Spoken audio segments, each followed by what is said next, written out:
Selamat sejahtera kepada Profesor Stanley dan rakan-rakan yang dihormati. Kami daripada kumpulan 10 telah memilih topik bila hadiah jadi rasuah. Ahli kumpulan 10 ialah Christine, Nurul Fahana, Sarifah Sahira, Tiu Xin Qian dan Wee Yet Ling. Pemberian atau penerimaan suapan sebagai upah atau dorongan kepada seseorang individu untuk melakukan atau melaksanakan sesuatu perbuatan sama ada sengaja atau tidak sengaja dalam urusan rasmi. Rasuah mempunyai pelbagai bentuk sama ada bentuk wang, hadiah, undi, jawatan, upah atau diskaun. Apakah itu hadiah? Hadiah adalah salah satu jenis suapan yang berbentuk secara tidak langsung kepada penerima atau pemberi agar mengambil atau menerimanya tanpa beranggapan bahawa adalah rasuah. Kedua, hadiah itu diterima atau diminta secara atau niat rasuah, corruptly or with corrupt intention, bahawa ia adalah satu dorongan atau upah kepada penjawab awam dan awam. Orang yang memberi hadiah itu mempunyai hubungan dengan kerja rasmi dengan penjawat awam atau awam. Hadiah itu diterima dengan niat jenayah, means res, section. Konsep video kumpulan kami direka adalah untuk memberi kesedaran dan juga pengetahuan kepada orang ramai tentang apabila hadiah menjadi rasuah.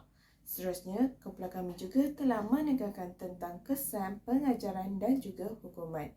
Oleh itu, disebabkan peningkatan kes rasuah di negara kita, hal ini telah mendorong kumpulan kami untuk mencipta video yang berkaitan dengan topik ini. Objektif video iklan pendek kami yang bertajuk Bila Hadiah Menjadi Rasuah adalah memberi kesedaran dan pengetahuan kepada semua pihak tentang bahayanya menawar atau menerima hadiah, tidak kira hadiah tersebut bernilai kecil atau besar. Objektif video yang kedua adalah mengenal pasti kesan buruk dan hukuman yang dikenakan kepada individu yang menawar atau menerima hadiah. Objektif yang terakhir adalah menguraikan pengajaran yang diperoleh untuk membendung pemberian dan penerimaan hadiah. Selamat petang semua, nama saya Tiu. Mengikut Seksyen 24 pertama dan kedua Akta SPRN 2009, individu yang menerima atau menawar rasuah akan dikenakan hukuman, iaitu pertama, dipenjara tidak lebih 20 tahun. Kedua, didenda 5 kali ganda nilai suapan atau RM10,000 Malaysia. Yang pertama ialah melahirkan penjawab awam dan awam yang berintegriti tinggi serta amanah. Seorang penjawab awam perlu berintegriti dan boleh bertindak dengan prinsip moral, beretika dan mengikut undang-undang serta paling penting boleh membezakan antara kepentingan diri dengan kepentingan umum. Selain itu, mereka seharusnya melaksanakan amanah dan kuasa yang diberikan atas kapasiti jawatan untuk kepentingan umum dan bukan kepentingan diri. Tambahan pula, penjawab awam yang berintegriti tinggi dapat meningkatkan kemahiran kebijaksanaan serta kemampuan dalam menjalankan tugas yang diamanahkan. Yang kedua ialah dapat bekerja dengan lebih aman dan tidak akan berasa serba salah atau hutang budi terhadap orang lain. Jika kita tidak mengamalkan penerimaan rasuah, kita dapat mengelakkan prestasi kerja kita terjejas.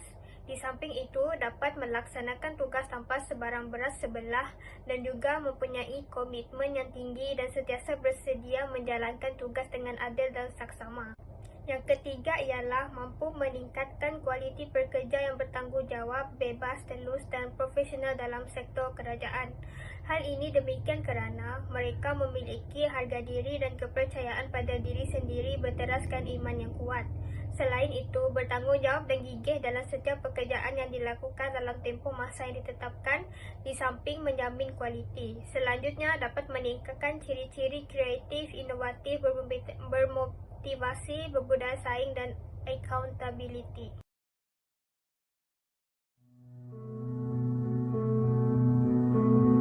Hindarilah hadiah itu rasuah. Hadiah, kita suruh semua.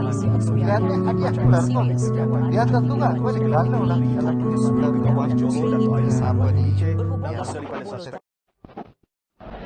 Inilah situasi rasuah.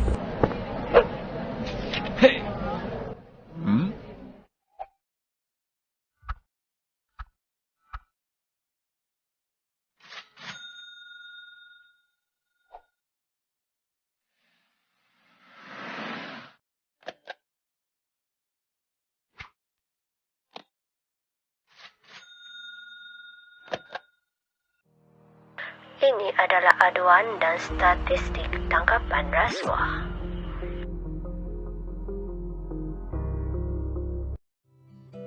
Penangkapan sepanjang tahun 2021 pada bulan Mei menyatakan penurunan yang baik atas penangkapan aktiviti rasuah di kalangan penjawat awam dan awam. Namun, peningkatan penangkapan berlaku pada bulan berikutnya dengan jumlah peningkatan sebanyak 39 sektor penjawat awam dan 31 di sektor awam. Penjawat awam atau kaki tangan pelbagai sektor hendaklah mengelakkan diri daripada menerima hadiah dalam bentuk apapun daripada mana-mana pihak kecuali daripada jabatan atau pihak berkuasa sektor masing-masing secara diiktiraf dengan sah. Pemberian dan penerima mempunyai hubungan rasmi mempengaruhi keputusan penerima nilai tidak setimpal dengan maksud hadiah. Hukuman di bawah Akta 694 Seksyen 24. Hukuman dijatuhkan kepada kedua-dua pihak sama ada pemberi atau penerima secara sengaja atau tidak sengaja sekiranya melakukan rasuah dalam bentuk hadiah. Kesalahan di bawah seksyen tersebut akan dihukum mengikut: pertama, dipenjara tidak melebihi tempoh 20 tahun. Kedua, didenda tidak kurang 5 kali ganda atau jumlah nilai suapan atau RM10,000 mengikut mana-mana yang lebih tinggi. Kesan buruk menerima hadiah. Melumpuhkan fungsi perjalanan suatu organisasi, menyebabkan pentadbiran negara menjadi semakin lemah dan tidak stabil, menjejaskan imej dan kredibiliti negara, melahirkan negara yang tidak amanah dan gagal dalam pelaksanaan. Tujuan membendung pemberian. Melahirkan penjawat awam dan awam yang berintegriti tinggi serta amanah, dapat bekerja dengan lebih aman dan tidak berasa serba salah terhadap orang lain. Mampu meningkatkan kualiti pekerja yang bertanggungjawab, bebas, telus dan profesional dalam sektor pekerjaan.